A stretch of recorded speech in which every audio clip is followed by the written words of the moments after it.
Pai Santo, querido amado, Senhor, nós te agradecemos, glorificamos ao teu santo nome e te exaltamos por tua glória. Pedimos ao Senhor que fale conosco através da sua mensagem, que não seja eu aqui, mas que seja o teu Santo Espírito falando aos nossos corações.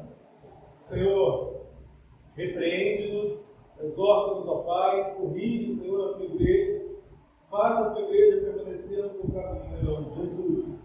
Que seja a palavra, Senhor, que faça com que nós venhamos refletir, Senhor, sobre as nossas atitudes, refletir sobre os nossos pensamentos, e o quanto devemos ser gratos a Ti por todas as coisas. Em nome do Senhor Jesus, assim que nós agradecemos. Amém.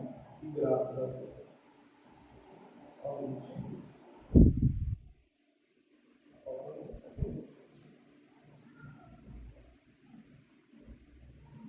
Lucas capítulo 7.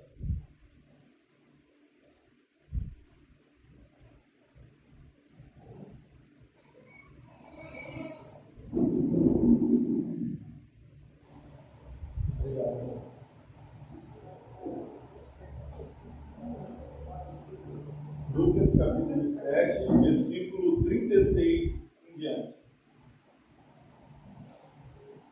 Amém? Podemos ler? E rogou-lhe um dos fariseus que comesse com ele. Entrando em casa do fariseu, assentou-se à mesa.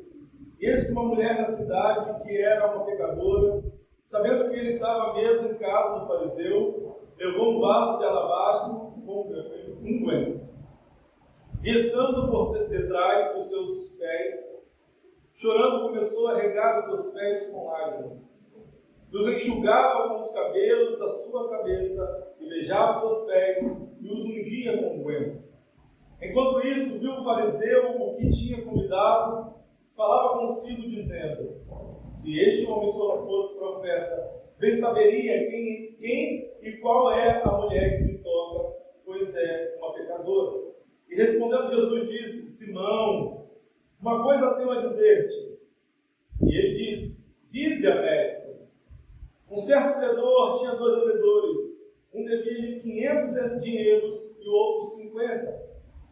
E não tendo eles com que pagar, perdoou-lhes a ambos. Dize, pois, qual deles amarás mais?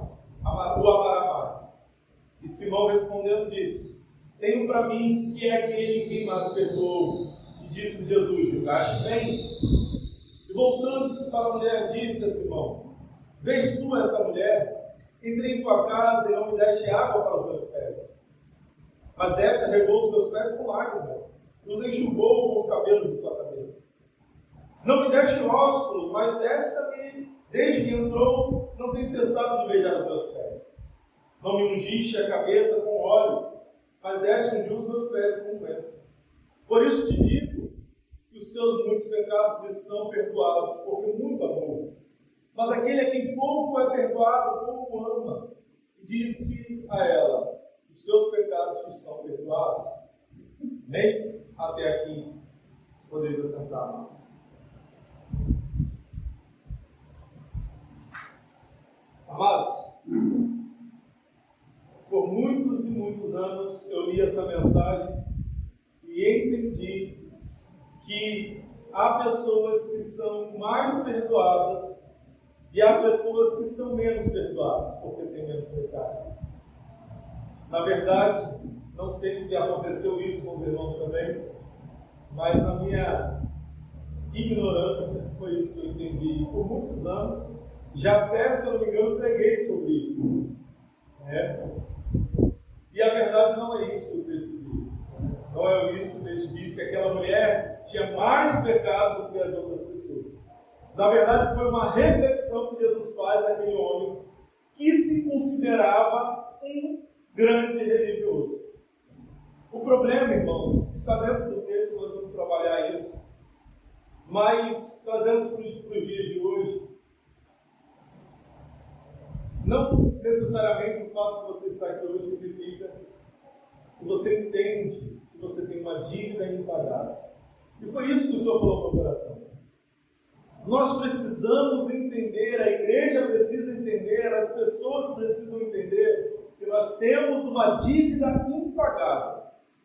Há pessoas que acreditam que por ela fazer o bem, ela tem parte com Deus e irá para o reino dos céus juntamente com Cristo, por ela fazer caridade ou ter atitude boa. E aí a gente tem que lembrar que quando a carta aos Romanos diz lá que ainda que eu fizesse caridade, se eu não tivesse amor, de nada adiantaria. Nós já estudamos a respeito disso, o amor que Paulo diz ali na carta aos Romanos, oh Jesus, 1 Coríntios 13, perdão, eu fugiu da memória, vou falar com você. De Romanos capítulo 8. Fugi agora, perdão, 1 Coríntios capítulo 13, quando ele fala do amor, nós já aprendemos que aquele amor que ele trata ali é o amor do bem de Deus, é o próprio Cristo Jesus em nossa vida. Então, a caridade ali mostra que, por exemplo, não te traz salvação se não tiver Cristo. As pessoas acham que pelas coisas que elas fazem, elas têm direito à salvação, e esse é um grande erro, e até dentro da igreja.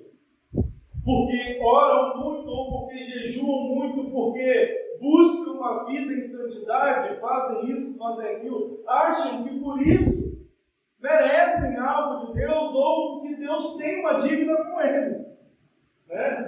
Alguns ainda dizem que tem que botar Deus contra a parede. Se você é fiel, Deus tem que ser fiel com você.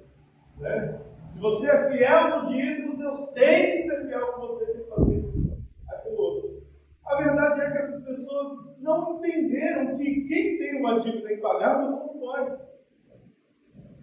E para entender isso bem, e nós vamos entrar novamente no texto, que extrair bem o que os ensinamentos que nós temos aqui, eu ouvi uma pregação esses dias, que eu tinha esse pensamento mesmo.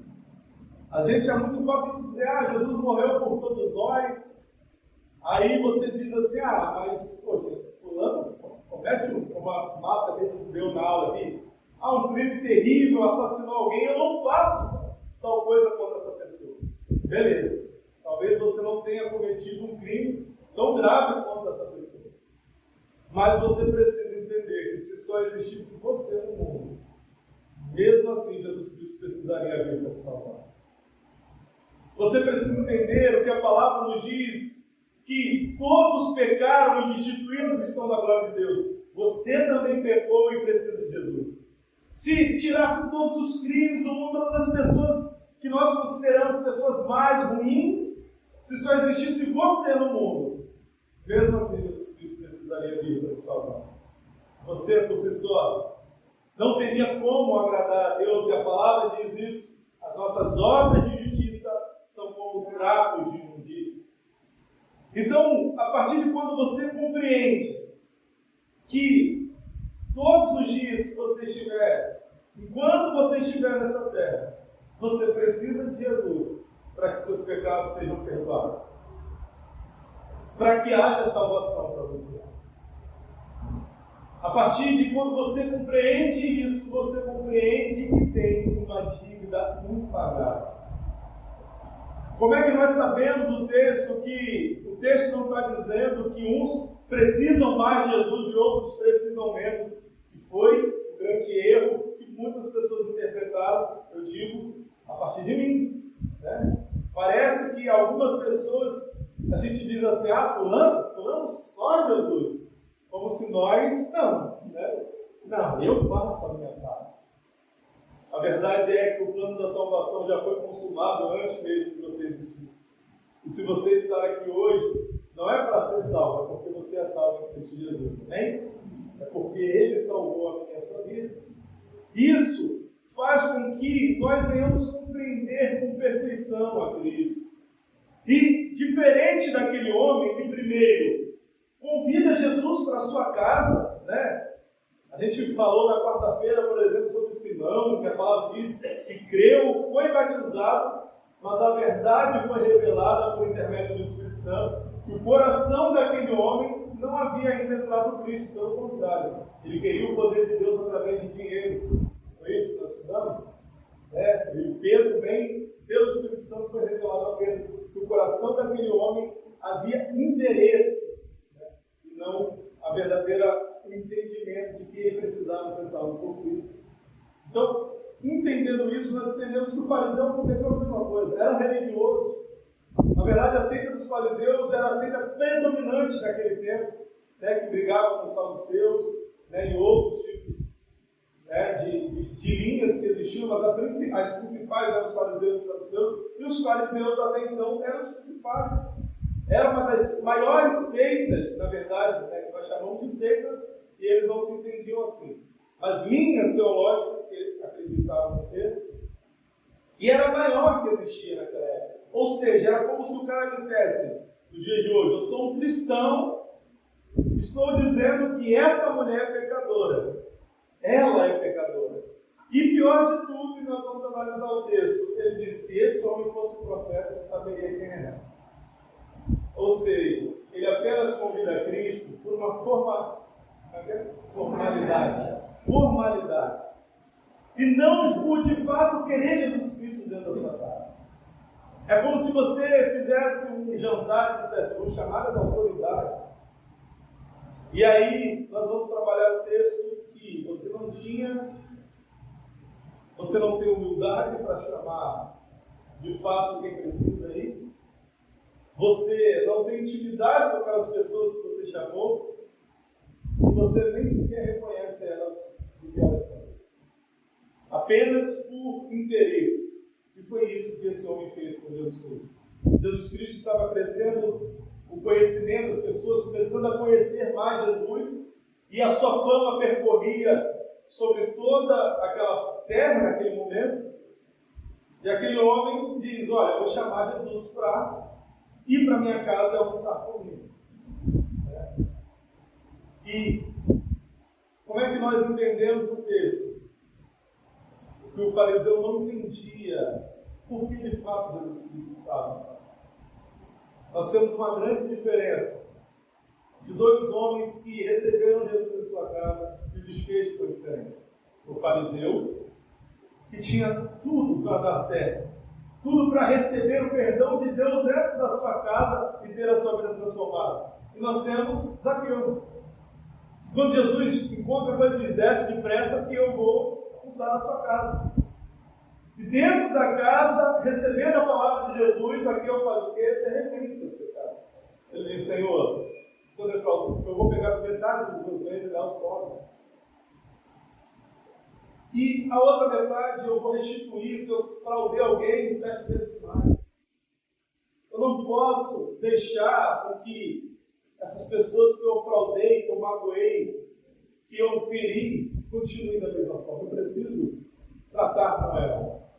Isso foi uma demonstração de arrependimento genuíno.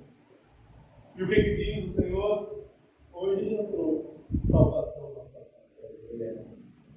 Mas aquele fariseu viu uma salvação na casa dele, mas não para mim. Amados, se nós não compreendermos que temos uma dívida impagável, a salvação não entra na nossa casa. Se nós não entendermos que não há nada que façamos para alcançar a salvação é por meio de Cristo e por meio da fé, não é pelas nossas obras. Se nós não entendermos isso, não há salvação em Cristo. A primeira coisa que nós aprendemos que esse homem não tinha e por isso não entendeu a salvação na sua casa. Não entendeu que ele tinha uma dívida impagável. A primeira coisa era humildade. Esse homem se considerava um grande religioso, era um fariseu. Até melhor que Jesus Cristo, dizendo, se esse homem fosse profeta de fato, ele saberia quem é essa mulher, então não é nada. Esse homem não tinha humildade, era um homem arrogante. Naquela época, nós sabemos que não tinham asfaltos, as pessoas não usavam tênis como hoje, né? Eram sandálias. E por isso havia um ritual, vamos dizer um ritual, mas pelo menos de limpeza, de chegar em casa e ter os pés, e lavar os pés para poder se sentar na mesa. Não era porque eles eram porcos e só lavavam os pés, mas é porque chegavam em casa e a primeira coisa que estava toda suja era o pé. E até para almoçar ou jantar, era necessário que lavasse os pés para fazer a sua casa. E no versículo 44 aqui diz assim, e voltando-se para a mulher, diz a Simão, Jesus, vês tu esta mulher? deste água para os meus pés, mas esta regou os meus pés com lágrimas, desenxugou com os cabelos da sua cabeça. Eu quero lembrar vocês, por exemplo, na última ceia, Jesus Cristo faz o que com os seus discípulos? Ele lava os pés. Naquela época, os senhores tinham escravos e pediam os escravos que lavassem os pés dos convidados. E era uma forma de reconhecer aquele convidado. Era uma forma de dizer, olha, eu reconheço você. Porque senão, eles nem mandavam os escravos lavar. Dava água e a pessoa lavava. Pelo menos. Mas uma forma, né, de limpeza. E nem isso aquele homem fez com Jesus. Aquele homem era tão arrogante que nem para lavar os pés de Jesus ele deu água. Aquele homem não se humilhou diante de Jesus, vendo Jesus Cristo. Nós vemos diversas vezes que as pessoas se encontram com Jesus e se humilham. Pedro, quando Jesus encontra com ele no barco, depois de ressuscitado, Pedro diz, olha, sai de perto de mim. Eu não sou digno de estar perto de você.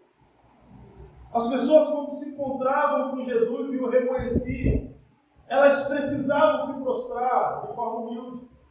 E o maior problema, se não for o maior, um dois, é que as pessoas não recebem a Cristo de fato, não entendem o tamanho da sua dívida. É o orgulho de se acharem pessoas boas. E a palavra diz que todos nós somos maus. E às vezes olhamos para as pessoas com um olhar de desprezo, porque achamos que nós somos bons, nós valemos alguma coisa. Então, a pessoa não consegue reconhecer que ela é tão pecadora quanto o outro. Quando Jesus dá a parábola e diz, olha, um devia 500 e um devia 50, qual deles deve ter mais amor? E o fariseu diz, aquele que mais foi perdoado. Mas o que Jesus estava dizendo para aquele homem é, você também pecou como ela. Só que o fariseu não entendeu isso. Porque Jesus está falando que os dois tinham dívida. E aquele homem não entendeu isso. Jesus dando uma oportunidade, uma chance, dizendo, você pecou assim como ela. Por mais que você a considere pior e mais pecadora, mas você também pecou contra Deus. Você também precisa de arrependimento. Precisa se arrepender. E às vezes a própria igreja se coloca num patamar tão alto de santidade, de que tal pessoa é pecadora e ela não merece estar no meio de nós. Eu ouvi uma mensagem essa semana que o pastor falava isso, que a discussão era se pode perder a salvação ou não. Eu creio que pode sim perder a salvação. Mas não creio que por cometer um pecado a pessoa deve ser excluída da igreja ou do corpo. Porque assim, então, eu estou me fazendo melhor que ela. Eu mereço estar aqui e ela não. Porque qual de nós não pecamos? Qual de nós não pecou contra Deus? Qual de nós ainda hoje não pecou, talvez em pensamento? Qual de nós? Todos nós precisamos. E a maior forma de recebermos isso é nos humilhando diante de Deus, reconhecendo a nossa fragilidade, que nós carecemos da misericórdia dEle, reconhecendo que, às vezes, irmãos, eu já tratei, tratei com a minha madrasta, eu posso dizer isso aqui, casamento, a minha madrasta é cristã, meu pai não é porque eu sou filho do meu pai, que eu não defendi na verdade. Eu disse para ela, porque isso e aquilo, e recebeu uma profecia que Deus ia matar meu pai, e tal, porque isso atrasava ela na obra. Eu falei, meu Deus, você não entende que isso é o diabo? Porque o desejo de Deus não é que nenhum venha se perder. Deus não tem prazer na morte do ímpio. Deus quer que você dê um bom testemunho e o converta através do seu testemunho. Não lê o que Paulo escreve à igreja? Que se a mulher crente, o marido não crente, ela tem poder de converter o teu marido através do seu testemunho. Mas você se acha melhor do que ele? E graças a Deus, glória a Deus por isso, ela não desistiu do meu pai. Continuou orando e os irmãos sabem que há pouco tempo fui lá. A primeira vez, meu pai fez 54 anos, que meu pai oferece um culto em ação de graças a Deus pelo seu aniversário. Não teve bebida na primeira vez. Nossa, eu acho... Glória a Deus por isso. Então eu estou vendo a obra de Deus. Mas é porque ela reconheceu que ela não era melhor que meu pai. Pelo contrário. Pelo contrário. Paulo, quando se converte a Cristo e introduz à igreja a palavra de Deus e começa a pregar, ele diz, olha, Deus veio salvar a todos nós que pecamos contra eles, o qual eu sou o pior de todos.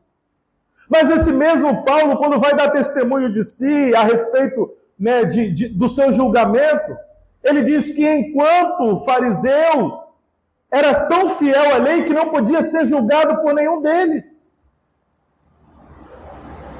Tirando o extermínio da igreja, o assassinato que ele cometia contra os crentes, se fosse olhar o passado de Paulo, ainda era um passado, segundo a lei deles, justo.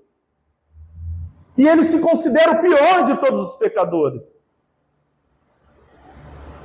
Mostrando que quem muito entende o quanto pecou contra Deus, muito é perdoado.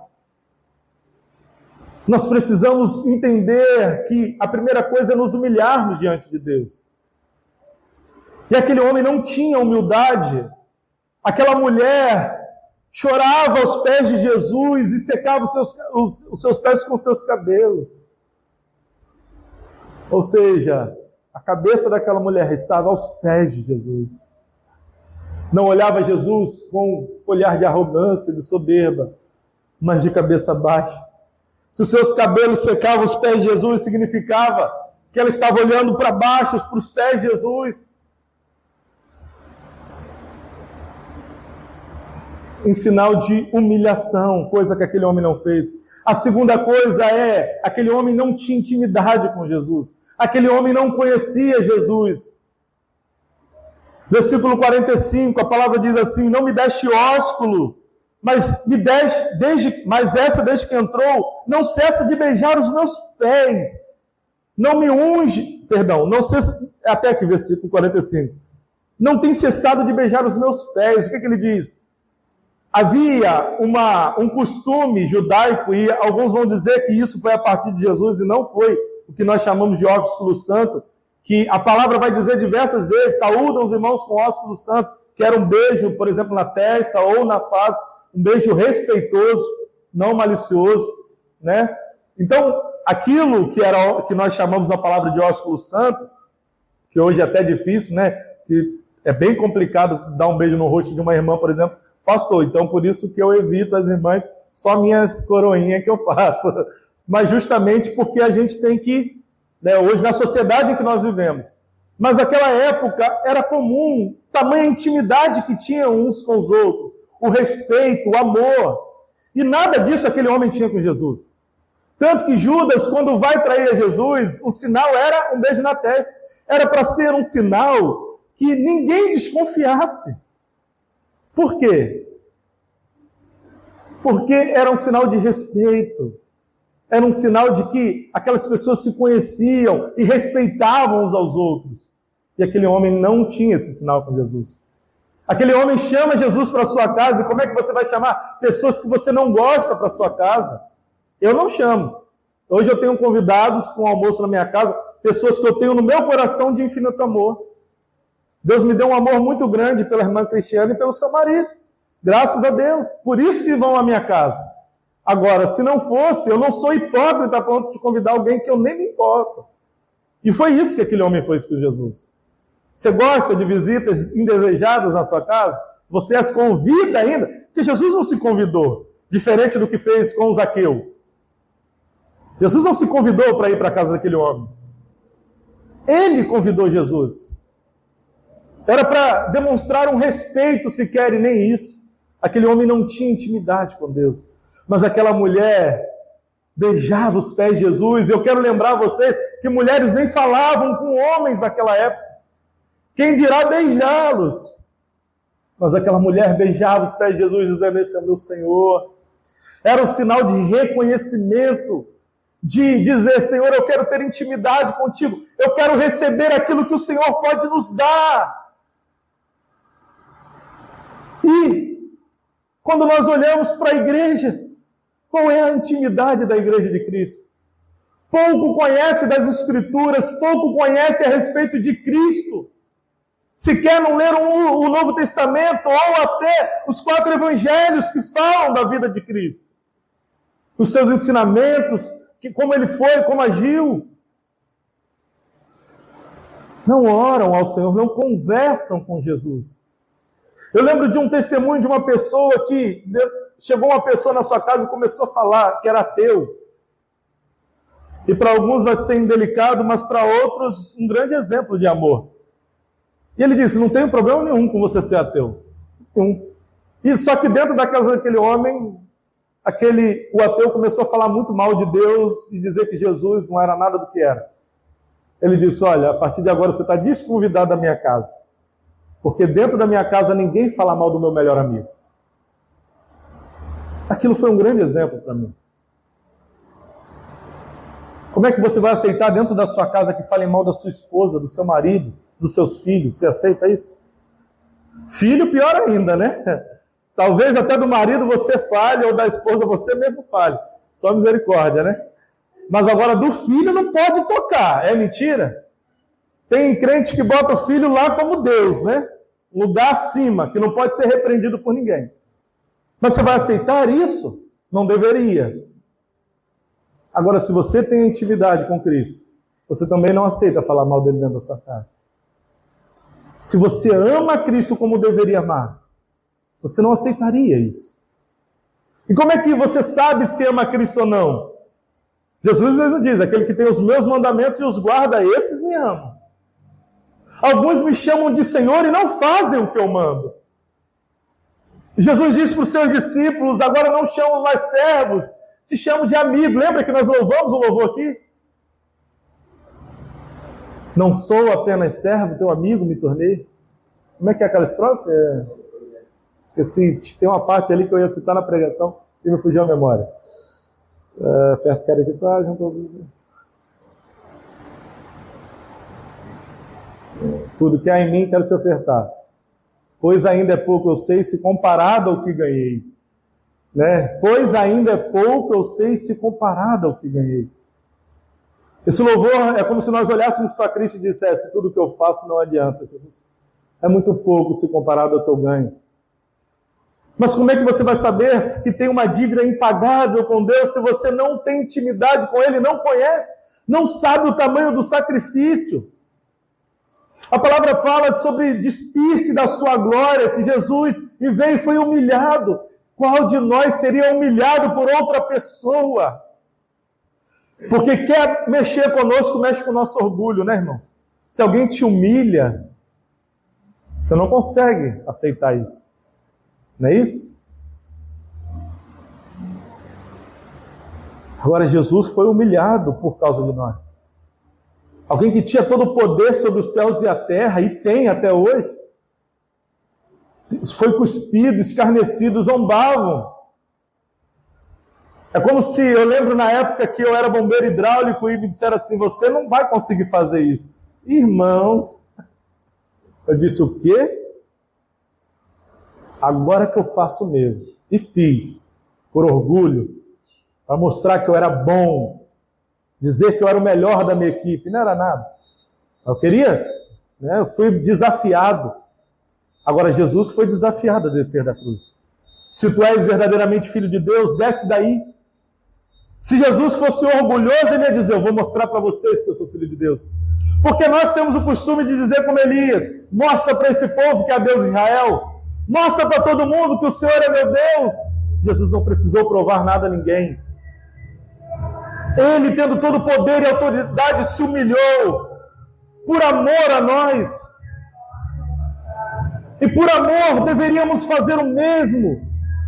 Mas como é que vamos nos humilhar se não conhecemos, não temos intimidade?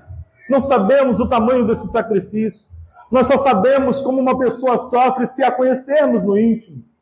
Às vezes nós estamos aqui contentes, felizes e soltando riso, mas dentro da nossa casa só Deus sabe o que nós passamos, não é?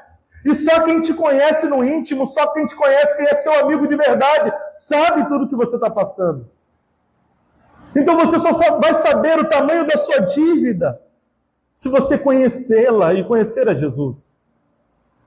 Então nós precisamos ter intimidade, aquilo que aquele homem não tinha.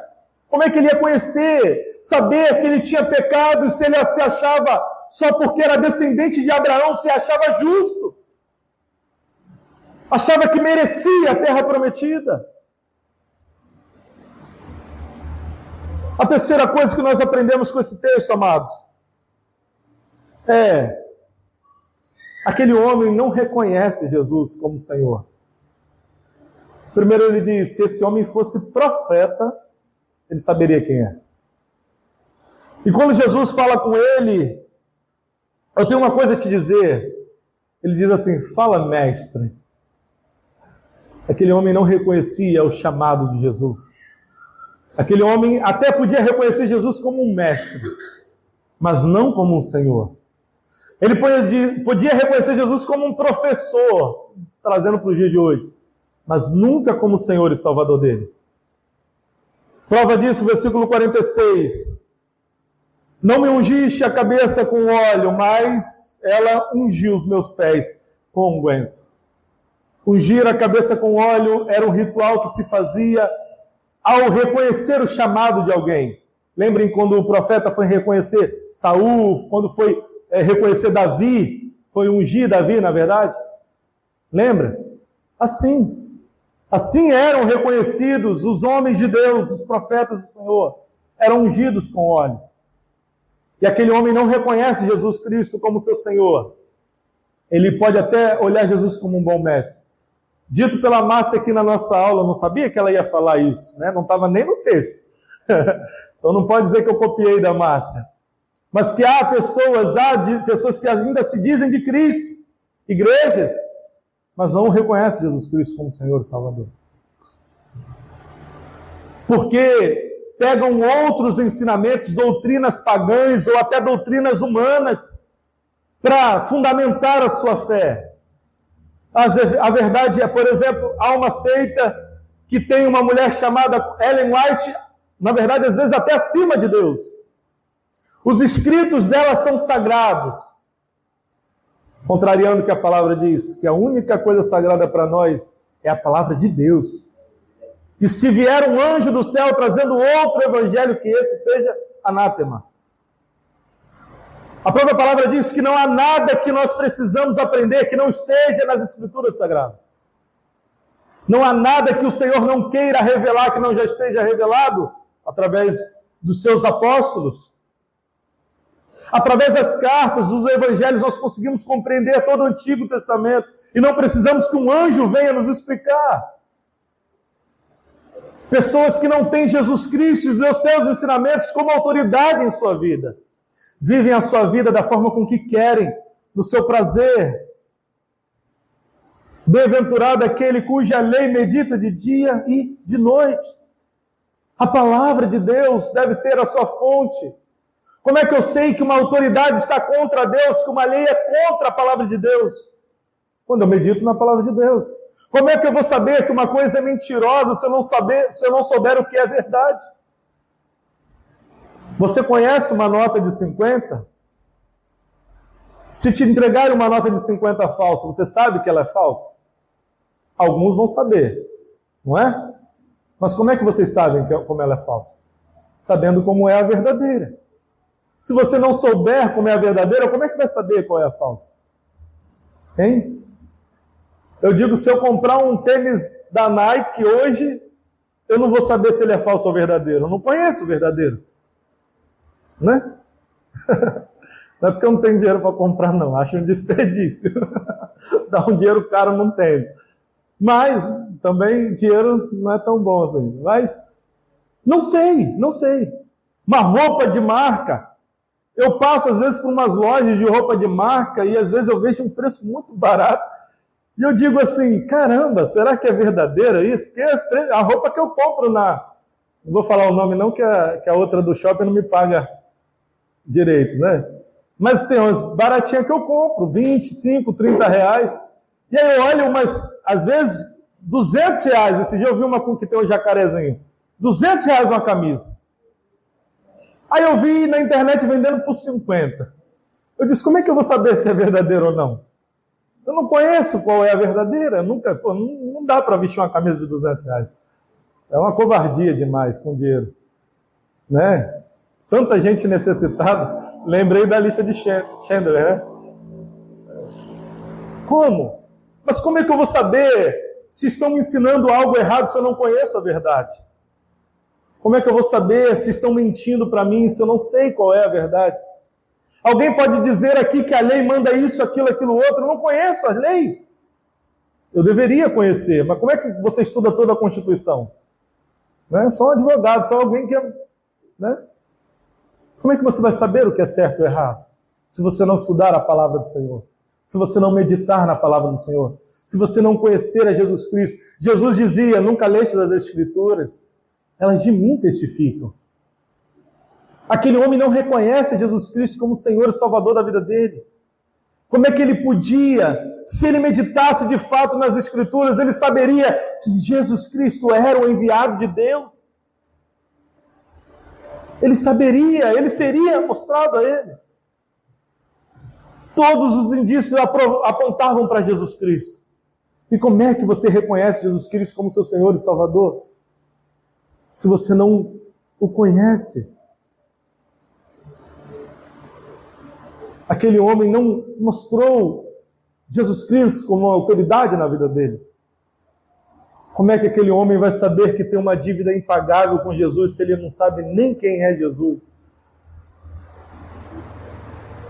Nós precisamos entender, amados, que para nós compreendermos que temos uma dívida impagável, e alguns vão dizer dívida de gratidão, porque a palavra diz, eu o amo porque ele me amou primeiro. Tudo que eu faço por Jesus Cristo não é para ser salvo por ele. Não é para dizer que eu sou melhor que ninguém. É porque eu sou muito grato a ele por tudo que ele fez na minha vida. Te louvarei, não importam as circunstâncias. Por isso Paulo diz, nada me separa do amor de Deus. É por isso que os apóstolos morreram por amor a esse Jesus. Porque eles tinham uma dívida impagável com Cristo. Essa mulher saiu dali e recebeu do Senhor Jesus Cristo. Os teus pecados te são perdoados. Porque ela reconheceu que ela tinha uma dívida impagável com Jesus. Não havia como pagar essa dívida. Era um valor muito alto. Lembra aquele louvor que diz, sei que foi pago um alto preço? Você sabe mesmo que foi um alto preço? Você sabe mesmo que Jesus passou por um momento que ele nunca havia experimentado, e por isso ele disse, Senhor, se possível for, livra-me de mim esse cálice. Mas contudo seja feita a sua vontade, não a minha. Porque Jesus estava voluntariamente sofrendo, padecendo por amor a mim e você. A palavra diz, quem tem amor maior que esse, de dar a sua vida pelo seu semelhante? Amados, ele demonstrou um amor tão grande por mim e por você. O mínimo que poderíamos fazer é ser grato por isso. Eu tenho certeza que nenhum de nós gostamos de pessoas ingratas. Fazer algo e fazer e fazer e fazer por alguém e a pessoa ser ingrata. Não é isso? Quem gosta de pessoa ingrata? Às vezes a gente até se afasta de pessoas assim. Eu faço tão bem a você e você é tão ingrato. Mas Jesus ainda espera de mim e de você a gratidão. Mas que nós venhamos entender que nós temos uma dívida impagável. Uma dívida de gratidão com Ele. E por isso sejamos gratos. Não sejam ingratos. Seja grato. Jesus deu a vida dele por você. Tenha um mínimo de decência de viver a sua vida para Ele. Amém? Vamos colocar de pé.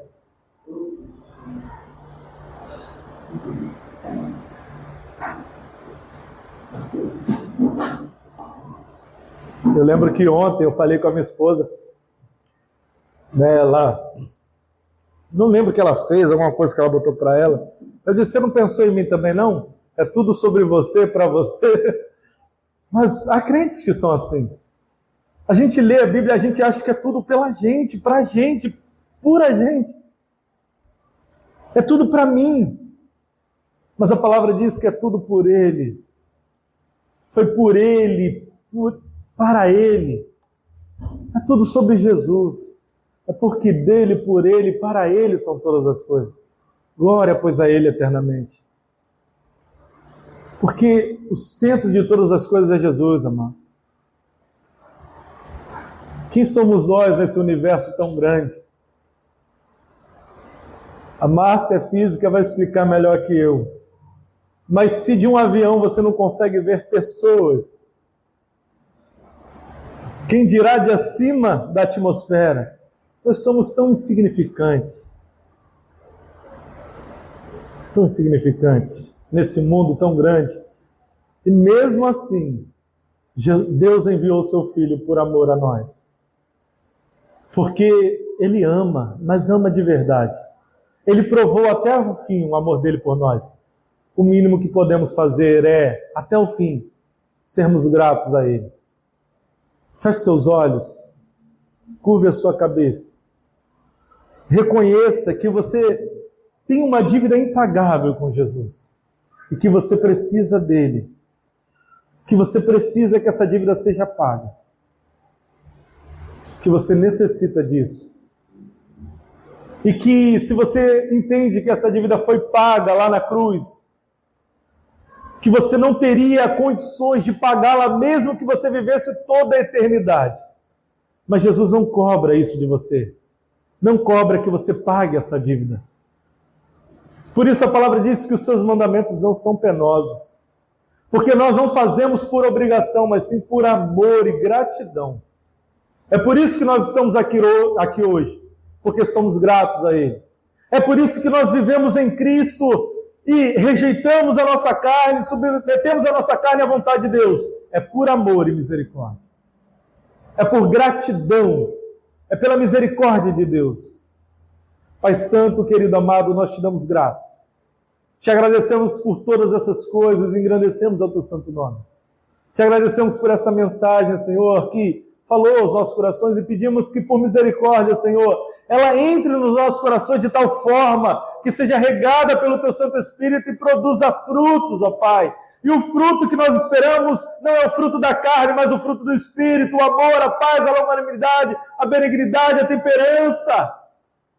Sobre todas essas coisas não há lei. Esses são os frutos que nós esperamos, ó Pai, e pedimos ao Senhor, faz a nossa vida frutificar em Cristo, Senhor. Ajuda-nos a sermos árvores boas, e não aquelas árvores que não dão frutos, que são cortadas e lançadas no fogo. Mas que a nossa gratidão seja tão grande que façamos a Tua obra por amor e gratidão. Que venhamos dar continuidade em tudo aquilo que foi começado lá naquela cruz, Senhor. Ajuda-nos, Senhor. Ajuda a Tua igreja a permanecer firme, a estar de pé, porque, Senhor, nós não temos condições humanas para isso. A nossa luta é árdua. Nós não temos poder sobre a nossa carne se não for por intermédio do Senhor Jesus. Ajuda-nos, Senhor, socorre-nos. Faça-nos entender que temos essa dívida impagável, em nome de Jesus.